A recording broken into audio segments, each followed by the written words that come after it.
The Arctic Energy Pivot, EU and Russian Opportunities and Divisions. Interview with Natalie Dobson and Arild, episode 52. Welcome to the My Energy 2050 podcast, where we speak to the people building a clean energy system by 2050. I'm your host, Michael LaBelle. And this is a special post-COVID episode. I had it. This week, we speak with Professors Natalie Dobson, an assistant professor at Utrecht University, Department of International and European Law, and Professor Arild, senior research fellow at the Fridtjof Nansen Institute. As usual, I'll keep their long list of individual achievements short, but it's impressive as each is making a significant contribution to understanding relations in the Arctic, and you'll hear about it here. This recording is from an online roundtable discussion held at Central European University in our Energy Policy Research Group.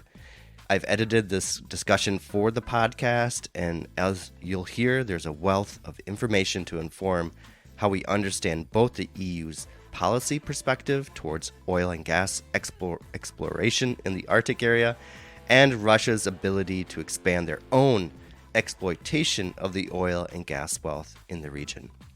This discussion goes beyond geopolitical considerations, definitely.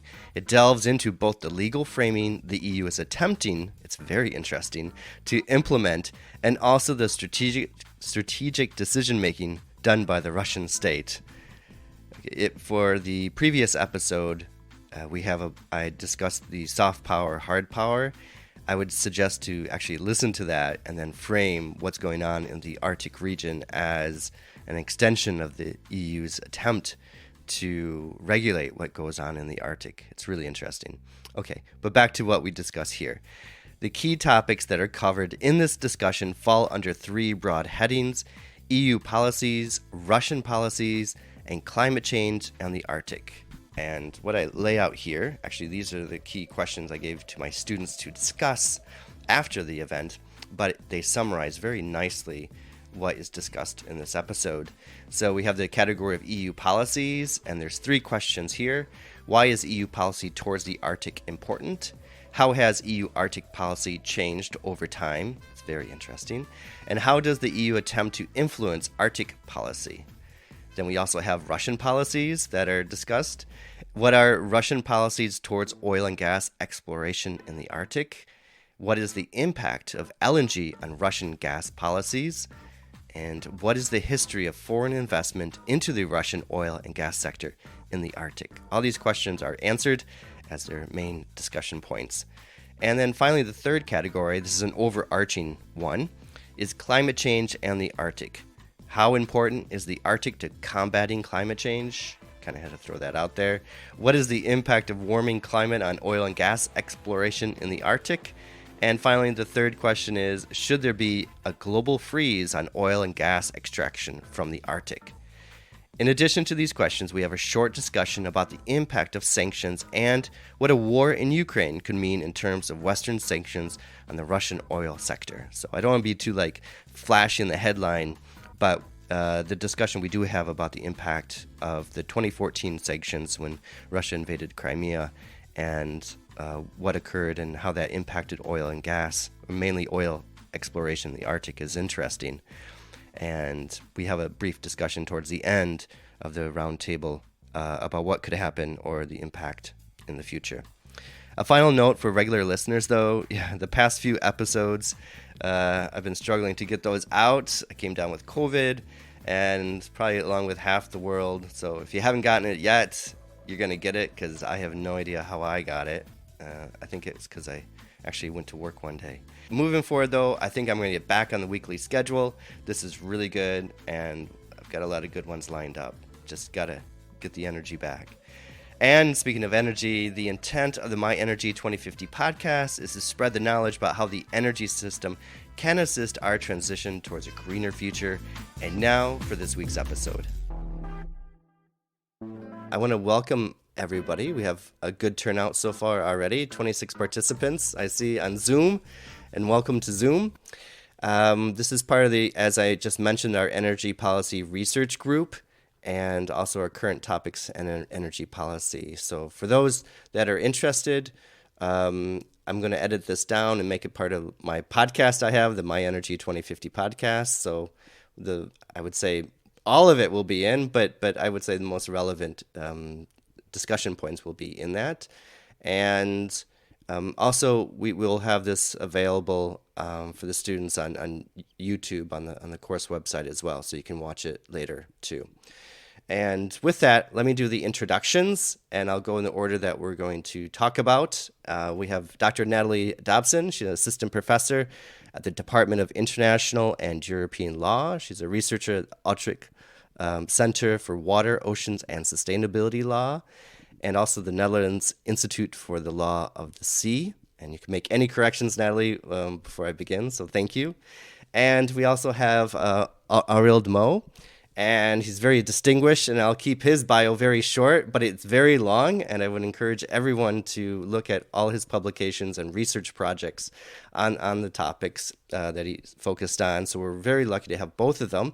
But he's at the Fridtjof Nansen Institute, and he's a full research professor there. And please, Arild, as well, please correct me on your turn. So with this, I thought there's no particular order, but I thought we would address EU issues first. And so with that, Professor Dobson will present first for about 15-20 minutes. And then we're going to have time for a few questions from students. And then we'll move to the second presentation. And this way, it should give us about a good half hour for a fuller discussion at the end. So with that, Natalie, I turn it over to you. Thank you very much. Thank you very much. Thank you for having me. Fantastic to be here. I hope that I will have something that will give you food for the discussion and the lectures. The pressure is high now that I understand the full implications of today's talk. So having said that, I'm going to share my screen with you, and we're going to have a look at my take, at least, on the EU's evolving Arctic strategy. With the question, is it revenge of realpolitik, as was suggested in a report of the European Parliament in 2020. So let's just walk through the EU's Arctic policy. First of all, it's helpful to explain my own personal background. My research focuses on the European Union as a global environmental actor with an emphasis on climate change. When I talk about the EU, I'm coming at it from the Arctic as an example, or as an area in which the EU applies or seeks to apply its values, in particular climate protection, beyond its territory. So that does frame somewhat the things that I've decided to highlight and the things that I can talk more about.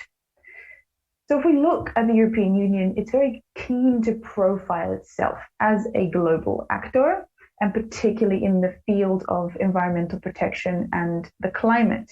And maybe others here can clarify that better than I can, but the European Union sort of seeks an identity amidst the very changing geopolitical situation, not itself having, for example, a strong army and heavily relying upon its market and trade. And this is something that we can then see reflected in its policies towards the outside world.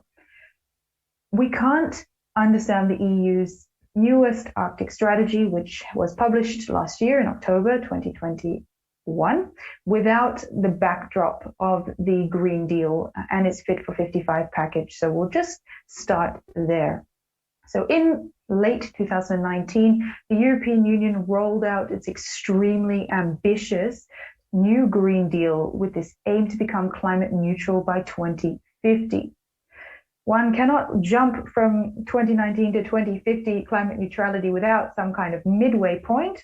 So in July 2021, we also saw the Fit for 55 package being rolled out with a host of different measures that would put the EU on track.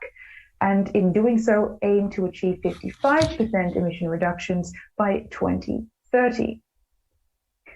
The EU is very keen to ensure that its Arctic policy fits under its new green profile, fits within the Green Deal as well. And that's something we can clearly see coming back in the policy documents regarding its Arctic strategy and use of oil and gas. As a lawyer, I would be remiss if I didn't point out the treaty bases and embedding of the European Union's environmental and climate focus. So we can see it's actually in Article 191 on the Treaty on the Functioning of the European Union.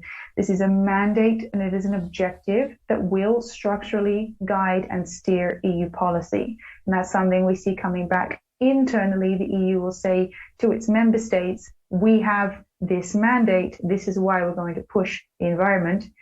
That can be quite relevant in the Arctic context because the EU doesn't necessarily have complete control over what the EU Arctic states are doing in that territory. So we can see a little bit of an internal pull on power as well as an external pull on power. There is also a nice clear basis in public international law, my favorite, for the EU's climate ambitions. I'm thinking here about the Paris Agreement. The EU was also part of the High Ambition Coalition, seeking to amp up the ambition that eventually was codified in the Paris Agreement, and it continues to lead the way. Okay, that's very nice. EU, big ambitions, but EU and the Arctic, what exactly is the EU's relationship to the Arctic? Well, it could be argued that the EU is somewhat punching above its weight when it comes with its big Arctic strategies. It talks as though it's a player in the Arctic, but it's a little bit more fragmented than that. So we can see that it has a limited direct role. It does have EU states that have an Arctic territory. I'm thinking about Denmark, Sweden, and Finland. There are also states in the European Economic Area, Norway and Iceland. But the EU as a whole doesn't have the participation I think that it would have envisaged. And an interesting side note that you may already be aware of is the EU's tiff with Norway regarding a seal ban that then barred it from having greater participation in the Arctic Council. So you would think that the EU's friends and maybe enemies or competitors were clear, but the enemy may be also within when it comes to the EU's role in the Arctic region. The EU has an indirect role, which we can see it taking more responsibility for now in its more recent policy documents. Its indirect role has to do with energy extraction and consumption and transportation through the Arctic, as well as black carbon emissions, which have a greater impact on global warming, and other activities such as tourism that will end up harming the Arctic. But while the EU may have these impacts, it has a limited ability to control its member states' energy consumption. So as a lawyer, again, this is something that could come up. Article 194, it cannot affect the member states' right to choose the different sources of energy it wishes to consume, even though the EU has certain consumption targets. So then let's project this and take a look at the EU's Arctic policy more concretely. Well, everybody knows what happens in the Arctic does not stay in the Arctic. There is a clear feedback loop between the rise in global temperature and climate change, and then the opportunities that are arising in the Arctic. First of all, thawing permafrost releasing carbon dioxide that affects the whole world, but also that will create new transport routes that will open up new resources for extraction that were not available before. What does the EU do in response to this? Well, I would posit that we can see something of a pivot in EU policy. In fact, the EU only started to develop an Arctic policy in 2008, which is relatively recent, especially for the language that it uses today, as though it's been there for forever. And if we look at the Arctic policy in 2008, climate change was the impetus, but climate protection was not a priority necessarily. In fact, we see that under the heading of renewable resources, the EU notes its interest in large untapped hydrocarbon reserves, including those in offshore resources in the EEZ, so the exclusive economic zones of Arctic states. The EU states this could contribute to enhancing our energy security. They're acknowledging that there are changing geopolitical dynamics, and they would take into account the environmental impact primarily through safety standards during drilling. So that seems to be, well, we'll drill safely, but we will still drill, I think. And this has been referred to as the Arctic paradox, that they are still having this indirect effect on the Arctic. So we shift forward a little bit, looking into 2014, there is an emphasis on economic activities and industries, and there is a recognition of the EU as a main consumer of Arctic natural gas. That is a step towards acknowledging that maybe you should reduce that consumption if you really are serious about climate protection. But it is referred to as an important bridge element for a shift to a low carbon economy in the future. So natural gas being less bad than other fossil fuels. The 2016 Integrated European Policy for the Arctic puts climate change front and center. So we see the start of the pivot, I would argue. First, geopolitical interests. Let's use these resources that are suddenly available. Now, let's reframe. It's all about climate, priority area number one. We'll talk about oil and gas activities. We're working close with member states. We're working in a multilateral setting, but we're also, again, focusing on accident prevention and environmental control. The EU was quite vague on what it would concretely commit to in terms of reduction in consumption. And that was criticized. And a proposed ban on oil drilling was actually shot down from the European Parliament in 2017. So there wasn't complete traction at that stage. Then in 2020, the language starts to change again. More EU in the Arctic. We need to broaden the scope of our Arctic policy. Perhaps we have a revenge of realpolitik. We need to be prepared for security issues in the Arctic. So it looks like we may be shifting a bit of a pendulum from climate protection front and center, all of a sudden the revenge of realpolitik. What's going on? I'm sure the next presentation will fill this in really nicely, from a Russian perspective, what could be triggering the EU's shift in perspective here. I think it becomes clearer in the 2021 EU Arctic strategy. Here the EU uses very strong, robust language, a geopolitical power. It's a major economic player, according to the EU, even though we've seen that in fact it has some more indirect presence only in the Arctic. And they have a fundamental interest, this one's interesting, in supporting multilateral cooperation in the Arctic to ensure it remains safe and sustainable, peaceful and prosperous, and also sharing responsibility.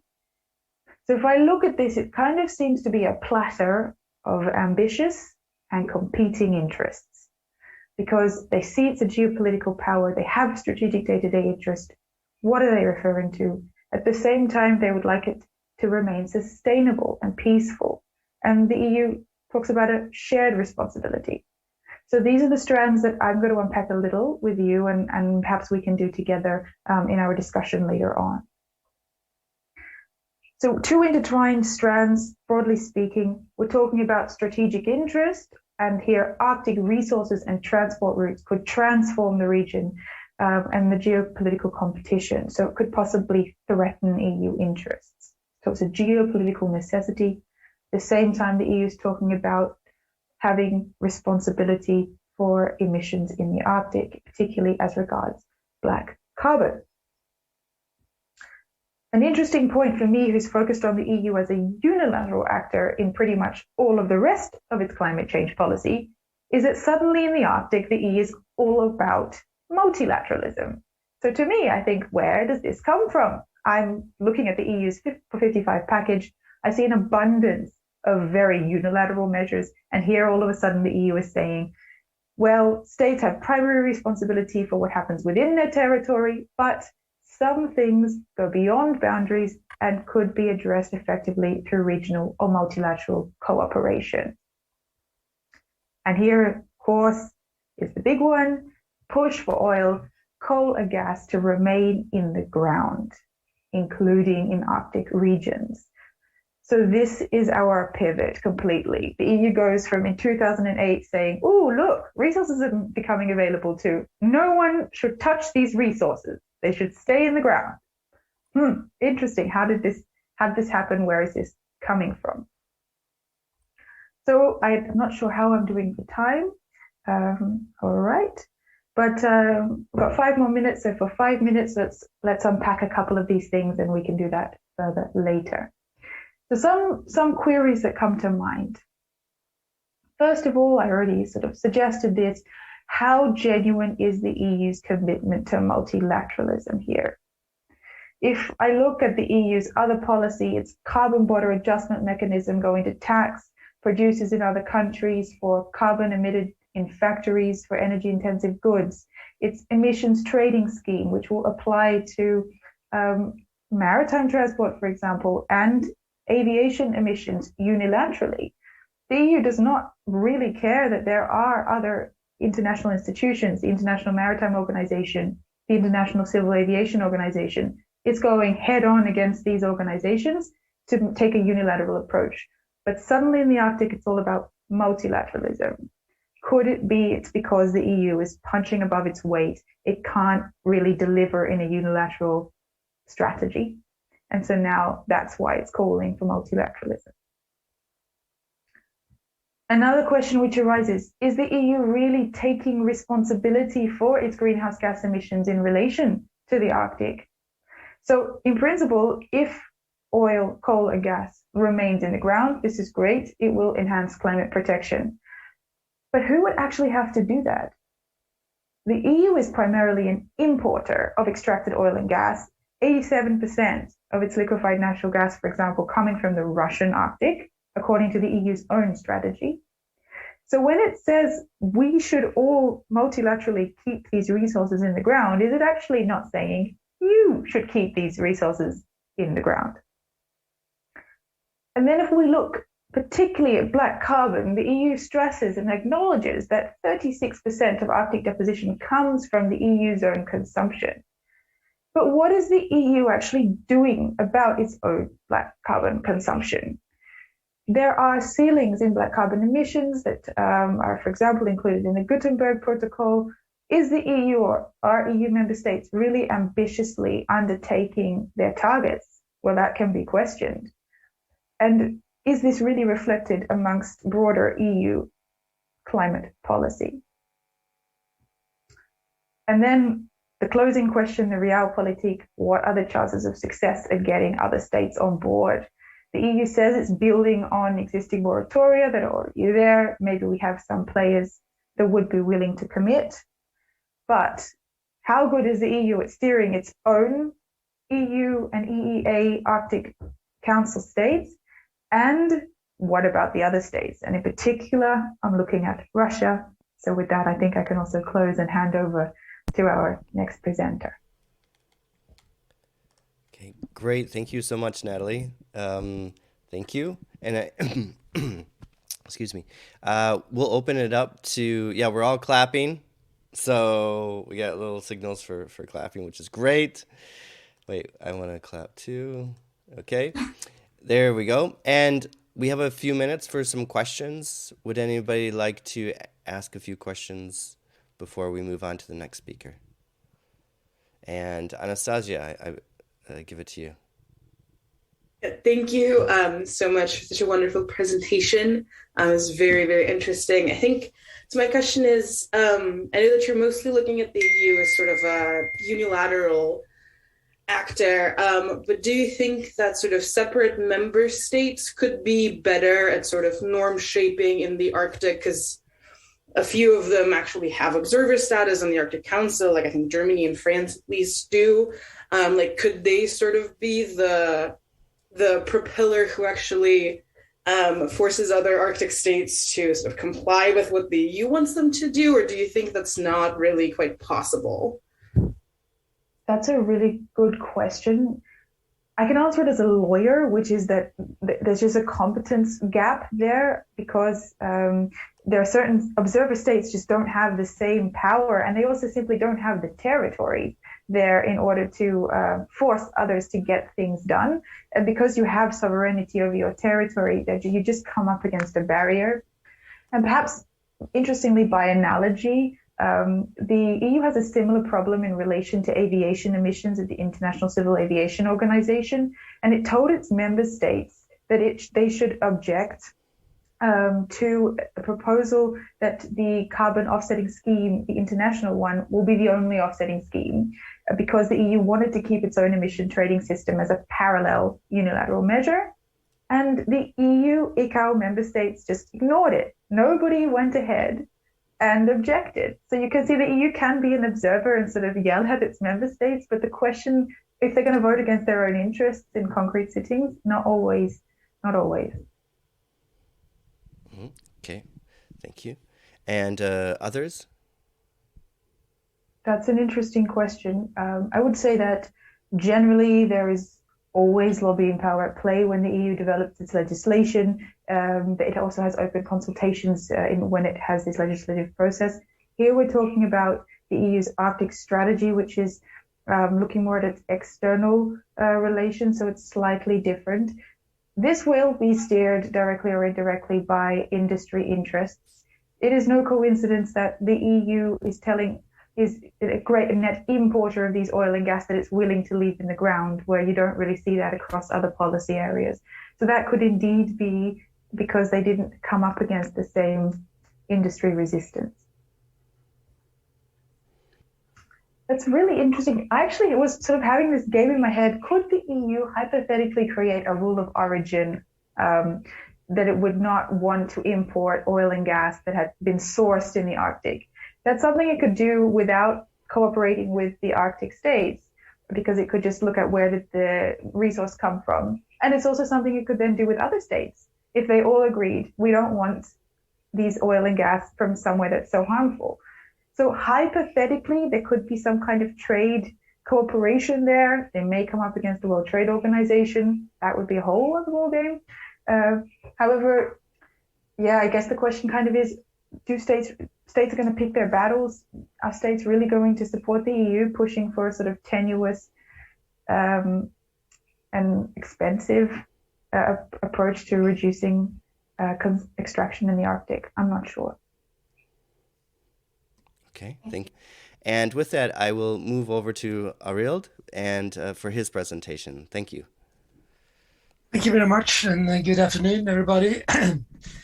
Well, I'm going to talk about Russia, and previous speaker already sort of connected to Russia, because Russia is a very big part of the Arctic. However, even if it's Russia is very relevant in the context of the EU policy, what is happening or has happened in Russian Arctic until now does not really connect very much with these EU proposals. We can discuss what the impact may be further on, but I will just first try to paint a picture of what is going on right now, so you have that as an empirical background. And climate policy, yes, it is coming, but right now, sort of in the short perspective, the question of international sanctions for other reasons is more acute. So let me see if I can get my slide up here. Okay. Do you see it? No? Okay. Over there? It's fine? Okay. Yeah, it's fine. It's all right, good, very good. So, the Russian Arctic. Let me say just a few very sort of basic things, but it needs to be said because there are a lot of confusions. When we talk about Arctic and Arctic energy, you still somehow often get sort of announcements that there is a potential for conflict of resources. There's been talk about the resource race.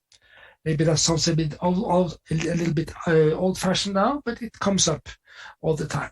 Let me just state very clearly, there are no jurisdictional disputes in the Arctic affecting Russia's oil and gas. Whatever you hear, that is a false statement. It's a popular statement, but it's not true.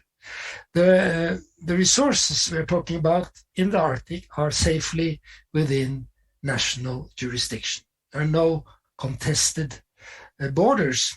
The big one that was contested was in fact with Norway, but that dispute was solved 10 years ago. So for the time being, that is a non-issue. The map you see here is a description of the various zones in the Arctic where the coastal states have continental shelves. But that is not the topic now. So what about Russia? Russia defines itself as an Arctic country, and depending on the definition, a very big part of the Russian territory is considered Arctic. That was a slide I commented on, in fact, showing the continental shelves of the Arctic Ocean. And my point is that there are no disputes that are relevant in our context. You see this one too? Good. There we are. Well, Russia is an Arctic country, and a big part of the country is defined as the Arctic zone. And especially with regard to natural gas, this is where it comes from. But it's onshore. You see the pipelines coming here from West Siberia, going westwards. And this is where the EU countries get 40% of their gas from. Northern part of Western Siberia. So this is the biggest gas producing region in the world. Also, when it comes to oil, it is so at least sub-Arctic, a little bit further south, but definitely in the northern parts of West Siberia. So this is important to know that this is the source of most of Russian hydrocarbon production, which again is the backbone of the Russian economy. You always have to keep that in mind when you discuss Russia, also in the context of trade, that for Russia, oil and gas is extremely important. Up to 50-60% of export revenues, maybe 40% of budget revenues, state budget revenues. So in this area, we have had a gas production for quite a few years, last 40 years from the high Arctic. But what is new is the development of liquid natural gas, which you probably have heard mentioned. And that brings in a new dimension. Whereas, as you saw from the previous slide, the pipelines, they go east-west. It's a fixed infrastructure, bringing the gas to sort of concrete markets. LNG is very different. LNG goes where the market is best, and because it is transported on ships.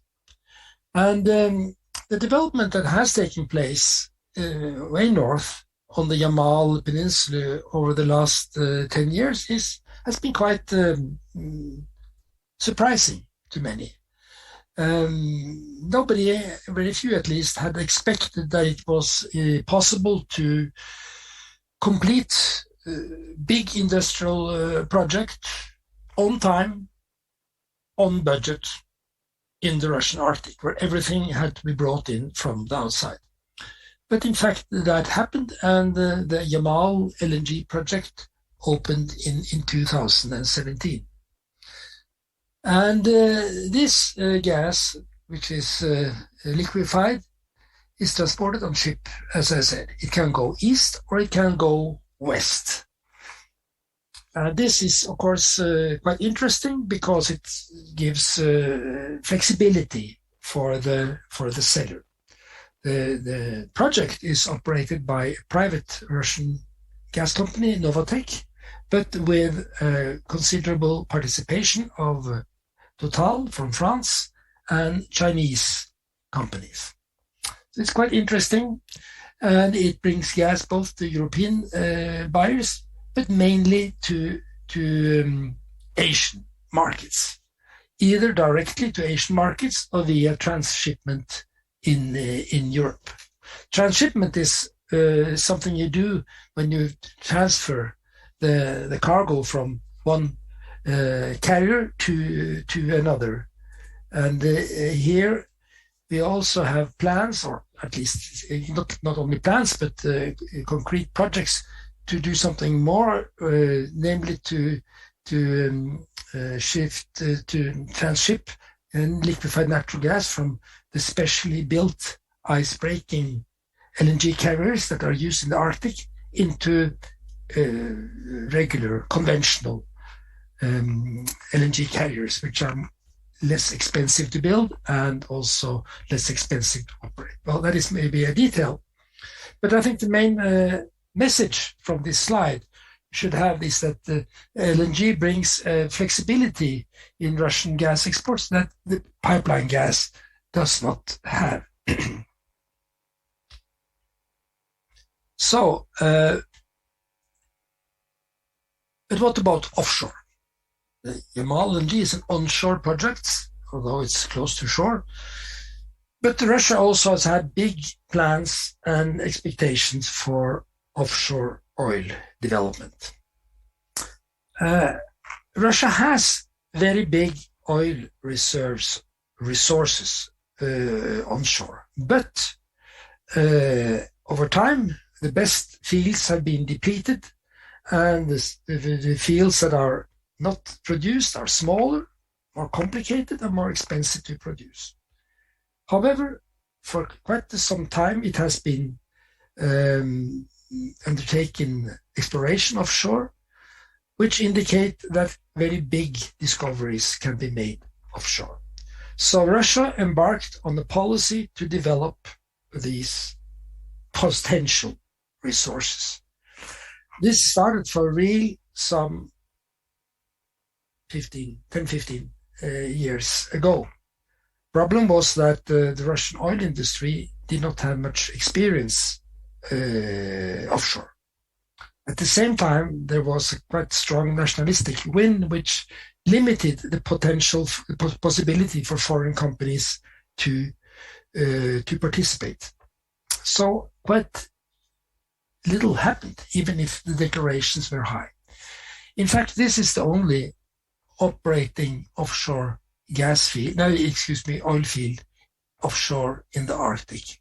It's in the Barents Sea, in the southeastern part of the Barents Sea, also called the Pechora Sea, where a sort of middle-sized oil field has been in production now for the last 8 years.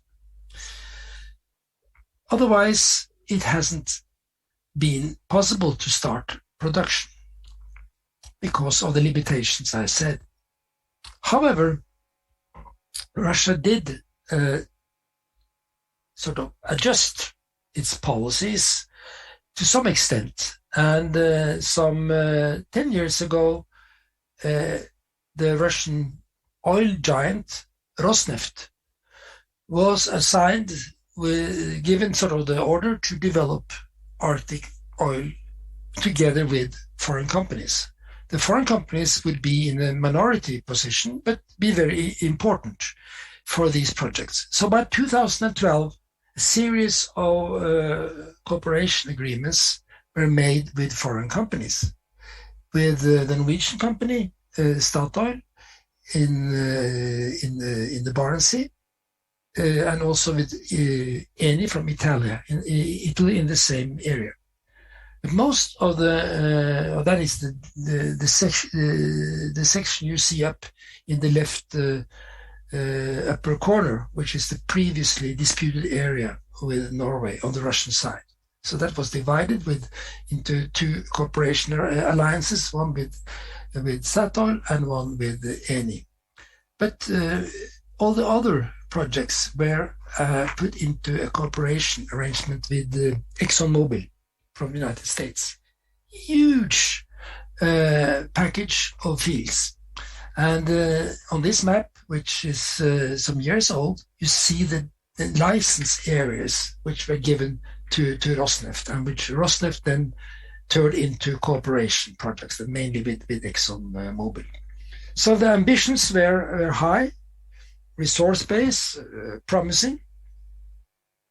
But what happened? Well, you know that. 2014. The sanctions that were imposed that year after Russia's annexation of Crimea practically stopped all the big offshore projects.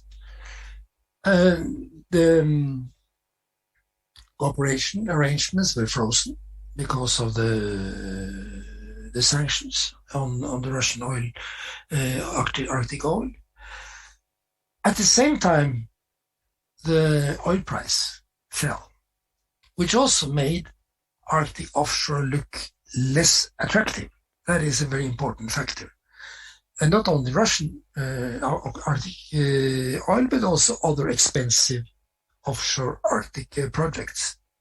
So from being a very, very promising start or a very sort of promising outlook, it was stopped almost overnight. ExxonMobil also formally withdrew from the cooperation arrangements with Rosneft. A few years later, Eni and Statoil, now renamed Equinor, did not formally break with Rosneft, but the projects are frozen. So that means that Arctic offshore in Russia is still not a big thing. However, Russia wants and has as a policy to continue its offshore offensive. So let us say a few words about the sanctions. The sanction regime is now quite a complicated issue. You can find a lot of information on the internet from the US Treasury, for instance, and it's quite complicated to understand all the nuances. But I'll talk about some of the main elements. And one of the main packages of sanctions are called sectoral sanctions, and they are affecting the oil sector in Russia. But they're specifically targeting Arctic offshore oil. So not all oil, but Arctic offshore oil, prohibiting transfer of technology.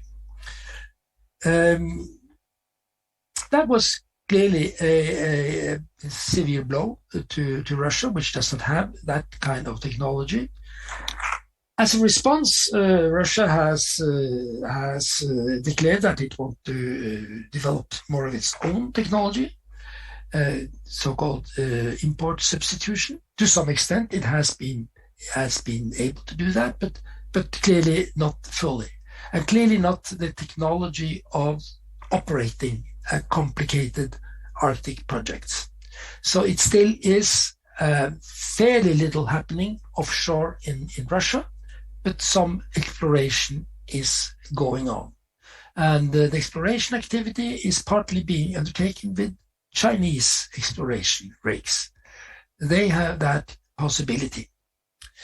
China is also has been seen as an interesting partner in further development offshore, but so far Chinese companies have not been very eager because they also lack the kind of experience that is important to have when you embark on very risky, very costly offshore projects.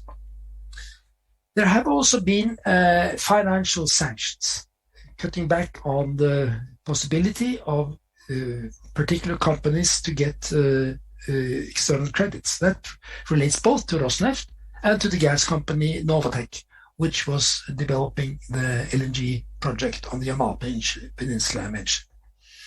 For some time, that created big problems for Novatek, but they managed to get around, and again, they managed to get credits from China instead. And as I also said, they managed to complete that project on time. And now they are embarking on the second project, Arctic LNG 2, which seems not to have any problems in attracting finance or investors. So in that sense, the sanctions have not had much much impact. The LNG projects are resilient. They have interested participants, and they have a market so far. We can discuss what the implications of EU policies might have in the future, but so far they are going ahead according to plan. When it comes to the overall picture of Arctic development, and again back to the offshore section, I think the oil price will continue to be extremely important. The official Russian view, which is said in official paper, is that they expect oil prices to rise again. Well, that is anybody's guess. It's extremely difficult to predict oil price, but it's not totally impossible that it will happen. And in that case, we will see if they have the other prerequisites, technological and financial, to develop offshore. I think I'll stop there. Thank you. Okay, thank you very much. Thank you. We're all applauding, so fantastic. And I want to compliment both speakers for being right on time. So this is really a great achievement for a roundtable discussion. Doesn't happen very often. So thank you.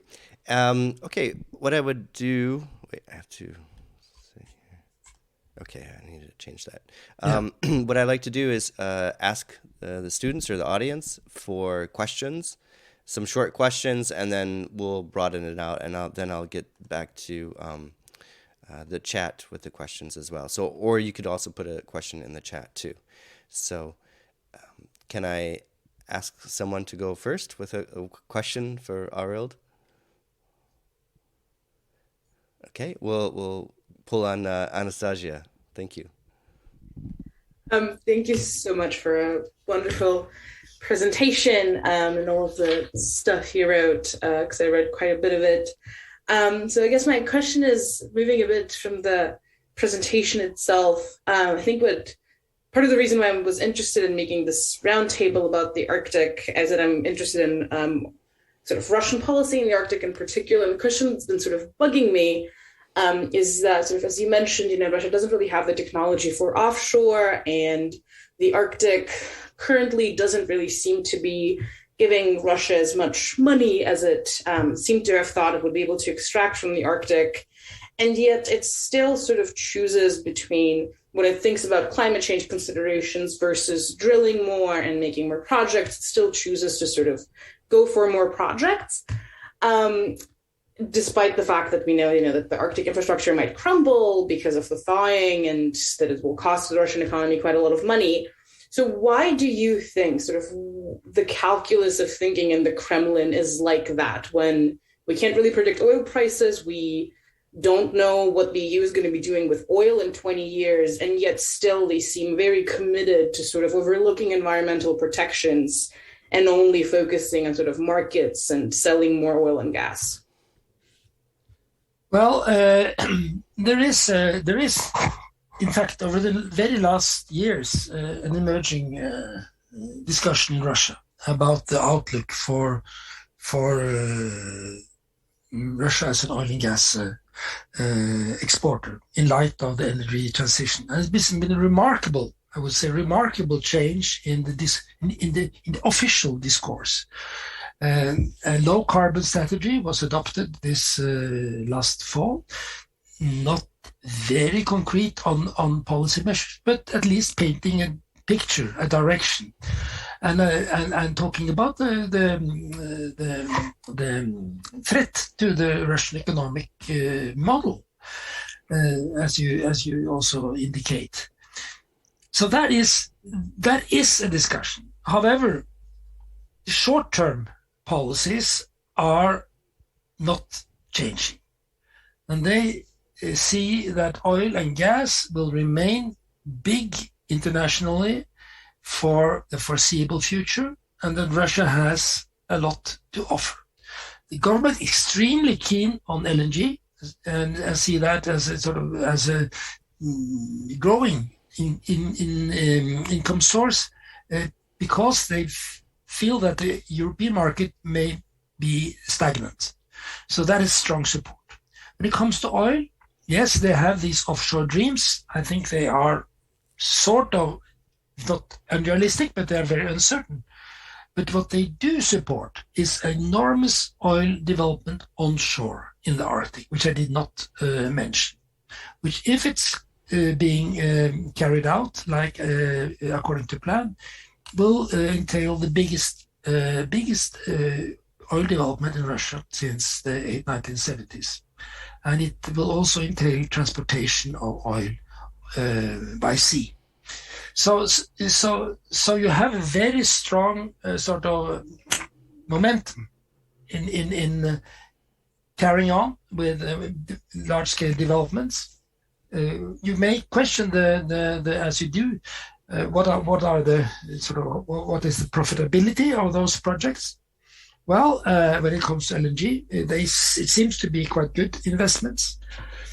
The oil projects, even if it's onshore, very expensive. So again, the oil price will determine how this goes. If the oil price should collapse, this may look like a quite dubious course. But I think the Russian leadership still, they believe that they can at least weather the international developments through the 2020s at least. Okay, thank you very much. Others? The volumes you're talking about here are very different. I mean, the volumes that Russia is supplying by pipeline are, enormous. They are much bigger than what you sell with as LNG. So, as a base load, pipeline gas is likely to continue. But on the margin, LNG is playing an increasing role. But when it comes to the costs, the assessments I have been seeing regarding Arctic LNG is that it is they're quite reasonable. Because, for instance, you don't need to worry so much about cooling as you do in other places for natural reasons. There are big transportation costs because you need specially designed, specially built carriers. So the total picture is not that clear. But it seems it is a good investment, and the foreign companies like Total obviously agrees on that. So, well, that is of course a big question, and it goes a little bit further back to the first session today about the dependence on Russian gas. Yes. Europe is dependent on Russian gas. However, it is not as absolute as you might think. Europe has carried out quite a lot of diversification policies in terms of exactly establishing LNG terminals, and also a lot of interconnections between the pipeline systems in Europe. So if supplies from one supplier, say Russia, is being reduced, there are opportunities to replace that gas, but it comes at a cost. Because yes, you can get the gas, but it will be extremely expensive. So it's not an absolute, but it has a big cost component, and that is what is being felt in Europe right now. Yes, you can get the gas, but you have to pay a lot extra to get it. So so that probably has implications for further development of the market and infrastructure. But the whole situation in Europe is not, of course, only caused by Russia, but it has very much to do with how the energy systems are being transformed in relation to the energy transition. And there are, in my opinion, very strong paradoxes in that development, because if you want to reduce carbon imprint, you can't at the same time also build down gas and also take out nuclear. It is very difficult to carry out the policy with so many sort of absolutes that you see in Europe today. Okay, thank you very much. And Arild, I have a follow-up question with that, and it's simply on the LNG. So for future developments, and maybe it follows on that, is the future developments, okay, we have Nord Stream 2, which still needs to open and actually have gas flowing through it. But in the future, it seems this flexibility is really beneficial for Russia. And do you think that they're going to focus much more? And we have sanctions and the current situation. We have a lot of like unknowns, I would say, or knowns. But this flexibility with LNG really gives Russia the geopolitical flexibility it wants to still access and to sell into the markets. It does, and when the LNG development started, it was almost on the condition that this gas should not be sold in the European market. It should not compete with pipeline gas, and there has been a lot of internal conflict in Russia about this, because in fact a lot of the, at least in periods, a lot of the gas from Yamal LNG has ended up in Europe, because the price has been favorable. But the thinking was that this gas should mainly reach Asia, and that is still the idea. But it gives, but even if it does, it gives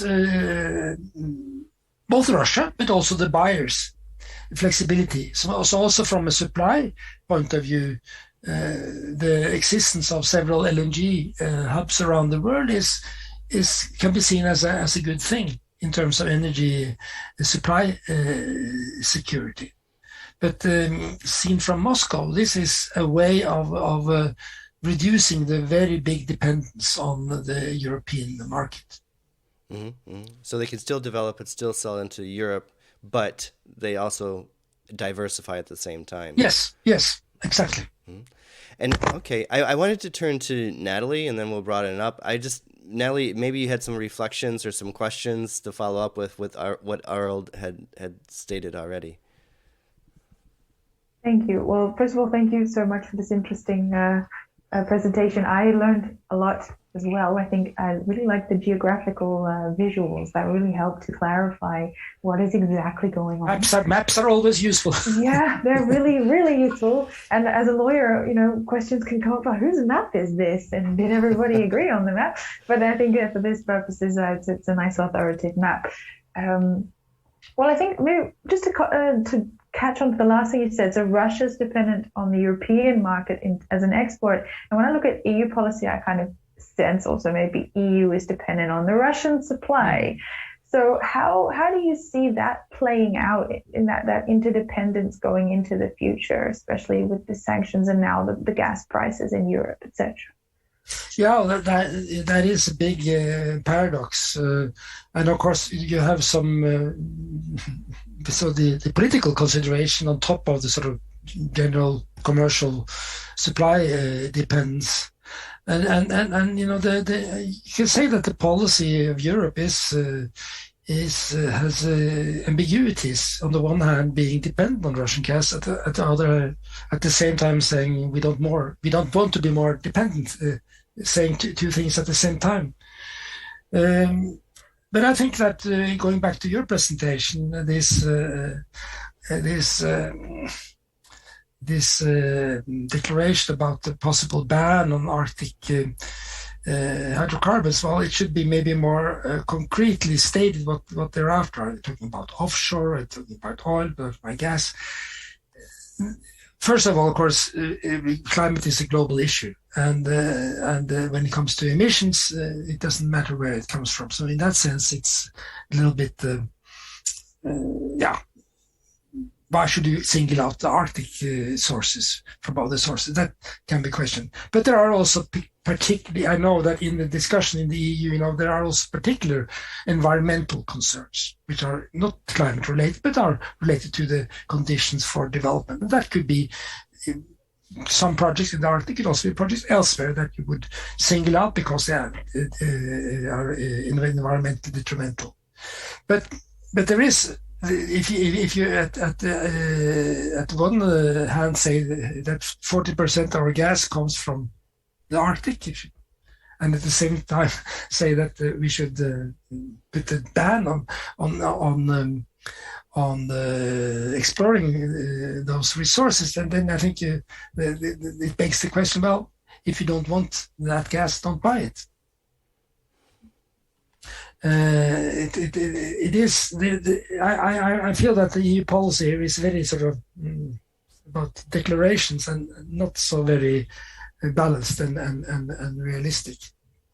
But of course, EU can influence some developments, for instance, in terms of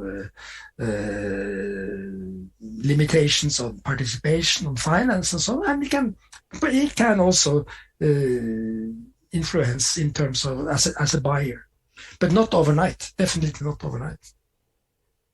Mm-hmm. And Arild, I just want to follow up with Natalie's point about. You're on mute still. Sorry. I'm muted? No, I am. Yeah. I'm still learning how to use this. My question is a follow-up for Natalie's presentation, where she talks about how the EU is trying to represent itself in this multilateral institution. And my question to you is, what's the perspective of the Norwegian government in this, or other governments on these? Sorry, I don't know quite which councils are which, but what's the position of say, the Norwegian government on the involvement of the EU institutions in trying to muscle in on their Arctic area and governance? I think Norway and Russia has quite similar positions. In fact, in that issue, that these are issues that belong to the sovereign rights of the coastal states. So no direct involvement, but of course at the same time Norway is eager to be seen as compliant and as willing to further the green agenda, but not in terms of sort of specific actions against developments on its own continental shelf. So there are similarities with the Russian position in that respect. So state sovereignty still has a role to play. Yeah. Sorry, Natalie, did you have more? I completely agree. Maybe Norway would be an example of not leading by example, but sort of supporting the narrative of the EU. Yeah. The narrative is important. Very, very important. Okay, with that, maybe we'll go to the chat question that Ines had posted, and then we can ask the students, and specifically some students who this is your event, and you have some questions. So the question that Ines has in the chat is, how much is the possibility of opening new marine trade routes a conflict of interest for the development of EU Arctic policies? We've kind of spoken about this, but yeah, so what about EU, the trade route in the Arctic itself, and opening it up even for trade? And I maybe I'll direct this to Natalie first, because that was a follow-up while you were speaking. Thank you. I think that this really fits squarely within the Arctic paradox that we were discussing, that it's economically very attractive, it's a shorter route that's become available, but on the other hand, it's not so very good for the climate, which we also think is very important. Just as a sort of side note, contextual information, in its Fit for 55 package, the EU has stated an intention to apply its emission trading scheme to international maritime transport, which would also include routes through the Arctic, and interestingly, would apply to non-EU flagged vessels in non-EU waters. Just putting it out there as an example of EU not being so interested in multilateralism. And that would have an effect also on the transport policies through the Arctic. Okay. But this can be seen also in another way. And you would also see that you can hear the argument that transportation using the Arctic is more friendly because the distance is shorter, so you have less emissions given certain points of departure and arrival if you go through the Arctic than if you go south. So I think we will hear more also from the Russians about that argument.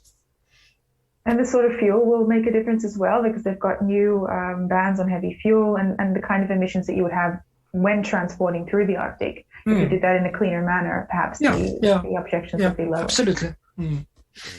So is a nuclear power icebreaker, is that clean or is that dirty energy? Well, that depends, that has not been the item of the EU taxonomy specifically. But of course, for the Russians, that is so. Nuclear technology and power does not have a bad name in Russia, and it's certainly emissions free. Yes.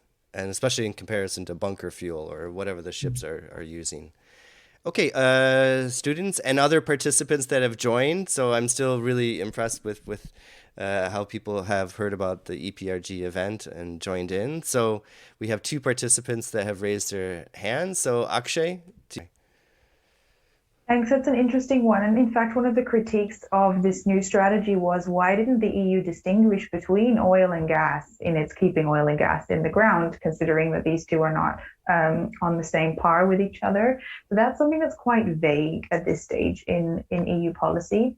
What it does do is distinguish between safety during oil and drilling and the practices and environmental implications versus the act of oil and drilling as a source of energy. So perhaps, it's sort of hedging its bets on the most responsible approach to doing so. But it does seem to have grouped the two together, even though it considers gas to be less polluting than oil. Okay, thank you. For you. Climate purposes. Mm-hmm. Sorry, Arild, did you have any? Yeah, well, when it comes to the taxonomy, it is about specific conditions for making it green, and it has to do with the way it is produced. It has to do with the reinjection of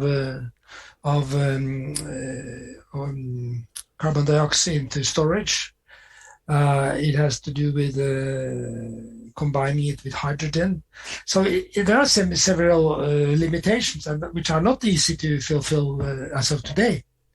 But clearly, for instance, for a big gas exporter like Norway, it was good news that this is being considered, although we know that this is the final word has not been said.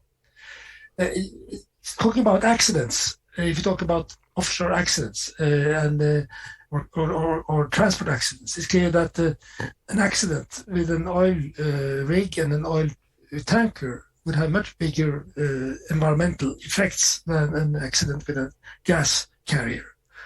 Or you would have release of gas, but you wouldn't have the kind of local pollution that is a threat from oil production. Mm-hmm. It's a good point. Thank you very much. I turn to Bryce for your question. Well, I could say something about China. Well, the Russian pivot towards Asia started before 2014. And specifically, Chinese investments in Yamal LNG, the first investments were decided in 2013. But China has become more important than it looked at that point due to the sanctions. No doubt about it. But it's not so. The role of China in that particular business has become bigger. That being said, beyond the LNG projects, China hasn't been so much engaged, and have been, I think, reluctant. And for the reasons I mentioned, they don't have the capacity. They are not willing to take unnecessary risks. And I would say that the investments they have made in LNG have been sound investments from a commercial point of view. So. Yes, the sanctions are clearly continuously pushing Russia towards China, and the trade with China has increased considerably. China has become the biggest trade partner of Russia, but it's an uneven relationship. That is creating some concern in Russia. You said something about the cannery in the mine. What did you exactly mean by that? Other questions? element to push against the West. Well, Russia is in the Arctic. Russia is a big part of the Arctic. So it's more a question: what about China in the Arctic? And China realizes its way into the Arctic is very much through Russia. But there are some underlying disagreements about the role of China. Russia would very much like to see more Chinese investment. China would probably like these investments to be followed with more influence, for instance, when it comes to the management of the shipping routes. And so far, not much has happened in practice. There are some different views on that, but China is more sort of at least advocating a more international approach, whereas Russia is very much standing on the rule of the coastal state. Okay, thank you very much. This gets really complicated. I love it. So we talk about EU, Russia, and China, and these are all right, completely different geographic, and the United States. And I'll hold off on that because it's funny enough, we actually have people in the classroom. So, and they have questions, but they're not able to raise their hand, and we don't have a great camera in there. So I want to turn to the classroom and actually ask people physically that are together what their question is. Okay, maybe I go to Natalie first, and I think this definitely ties in with EU issues and the European Parliament, like you've written about in your article. Thank you. I think it's there's clearly a huge societal support for climate protection first.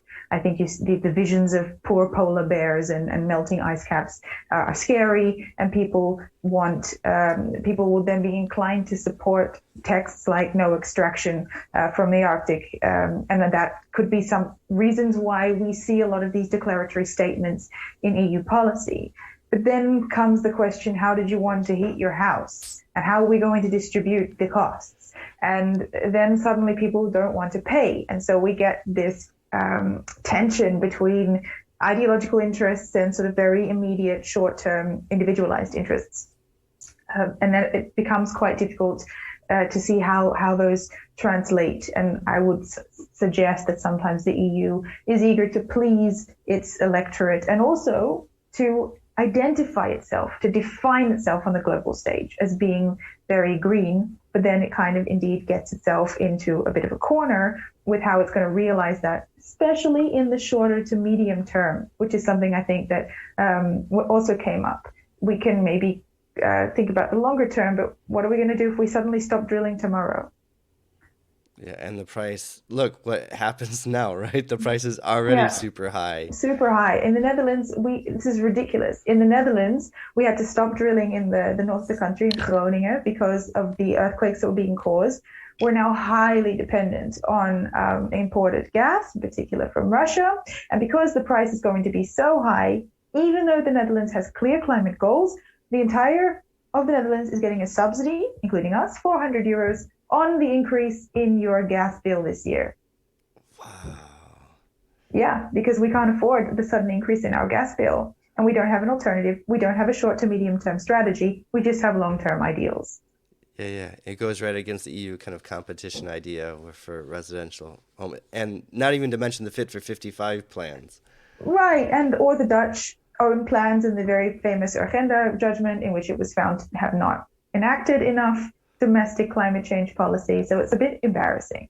Mm-hmm. So Roxana, your question, we didn't hit on it, but it's so essential to this discussion. Absolutely. Arild, did you have anything to say on this? Well, I think Natalie just said what was important. This is not really an issue related to what's going on in Russia. Mm-hmm. Mm-hmm. Good. I'll just say, sitting in Hungary, we're all fine here because essentially the South Stream corridor has been opened up. So we get all the gas from Russia on a long-term contract, and the price has been capped for, I don't know how many years now, 10 years. So my gas price is the same. So it just shows, depending on the country and what kind of economic system you adopt, competition, or you stay with this old Russian system, Soviet system, how things can go in the future even. And it's funny how times change and competition meant to drive down price, but now it's actually quite high. And so the governments, Italy too, is subsidizing. Many other governments in the EU are subsidizing consumers. They have to because of the pushback. Okay, sorry, there's a second question. Okay, maybe Arild, I'll give that to you first. Well, yes. Well, the Arctic is a very big, it's hardly a region. It's the Arctic, different sub-regions. One thing that is very important in big parts of the Arctic is fisheries. Very, very big fisheries, not least in the western part, in the Barents Sea, which is an important supply also to Europe. If you talk about Arctic more broadly along and onshore, yes, the Arctic has also other natural resources, minerals, which can be developed, which are developed, which can be developed. And this is an ongoing operation to both to explore and to develop resources, not only in Russia, but also in northern parts of Canada and in Alaska. Oil and gas, of course, has been extremely big and is big, but there are other alternatives. You also have to keep in mind that the Arctic is not extremely heavily populated. Most of the projects, big projects we're talking about, are based on labor that is being brought in from the south. The indigenous local populations, they are mostly engaged in hunting, fisheries, and some other activities. Okay, great. And so, yeah, when we talk about the environmental impact, right, it's not just what's being extracted, how it's being extracted, and then the impact on the immediate environment and the global environment. So, which I'm trying to wrap things up, but it really demonstrates the importance of understanding what's going on in the Arctic. It's not just the melting that's going on there, but actually the extraction that's going on there too, that makes it super important. And just before we conclude, just because this is about current topics in energy policy, Arild, I have one last question for you, and this is about the impact of the sanctions. And it was a defining moment in the exploration of from 2014, the impact on Russia's ability to explore for oil and gas, or extract at least for the oil, for the offshore, as you mentioned. And I'm just wondering about, and maybe you don't know, but kind of if, for example, Russia decides to go into Ukraine, and if there's more sanctions, do you think that there's going to be a major impact, or these ways that Russia's learned how to get around the sanctions can actually help Russia continue to develop its oil and gas sector? Well, certainly that is one of the possibilities that being flagged, that there will be more comprehensive sanctions that could hit other parts of the Russian economy. But when the sanctions were introduced in 2014, they were specifically avoiding the gas and avoiding anything that could harm the gas supplies to Europe. Question is now, if there is a broader sort of economic war, how that will also impact Russian gas exports. That's anybody's guess. It's very, very dangerous and difficult scenarios. But we know, for instance, that we heard the other day that Qatar has been requested to step up gas supplies to Europe, and that is probably a way to see if there are other sources that could be mobilized if the Russians should decide to cut the supplies. Okay, thank you. Sorry, Natalie, any views on that? I think indeed the last point is essential as well. I mean, it's one thing to want to place a sanction, but what are you then doing to your own energy supply? We're more worried about if the Russians should decide to cut the energy supply. Okay.